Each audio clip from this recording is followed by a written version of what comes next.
За 9-р сарын 25-ны үлгэр. Тэмээ яагаад 12 жилд ороогүй вэ? Эртээ урд цаг тоолол дөнгөж эхэлж байхад өвөг дээдс маань он тооллыг 12 амьтны нэрээр нэрлэх болж гинэ. Тэгээд 11 амьтны нэрийг оноож 12 жилийн эхэнд ямар амьтан байхыг шийдэж чадаагүй байжээ. Ингээд ямар амьтан сонгох вэ гэд хэлэлцэж байхад нь Тэмээ хулган 2 12 жилд орохоор өвөг дээдсдээр ирж гин.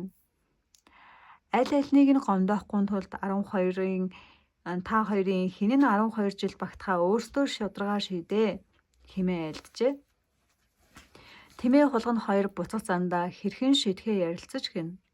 Тэгээд маргааш өглөөний нарыг хэн төрүүлж үзсэн нь 12 жилийн түрүүнд орохоор болжээ. Тэмээ биеийнхээ том дэрдэж итгэлтэйгээр зүүн зүг рүү харан зогслоо.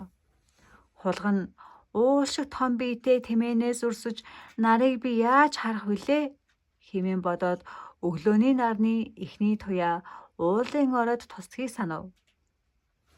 Тэмээ хулган 2 маргаашийн мандах улаан нарыг бие биеэсээ өрсөж харахын тулд Тэмээ зүүн зүг рүү, хулган баруун зүг рүү харан хөдөлгөөе зогсов. Тэгж байтал үүр цайж ургах нарны анхны туяа баруун уулын ороод тусмагц хулган нарны гэрлийг төрүүлж харан уулын ороод харан нар гарлаа хэмээн хашгирчээ. Тэр цагаас хойш Тэмээ үнс асгасан газар харагдах бүрт өнөөх хулганыг бяц дарах санаатай үнсэн дээр хөрвөөж дэвсэлдэг болжээ. Ийхүү хулган ухааны тусаар мандах нарны туяаг төрүүлж харснаар 12 жилд багтахаар болж гин. Тэмээ хасагджээ. Тэмээ 12 жилд багтаагүй боловч 12 жилд багтсан бүх амьтны шинжийг биедээ агуулсан байдаг гин.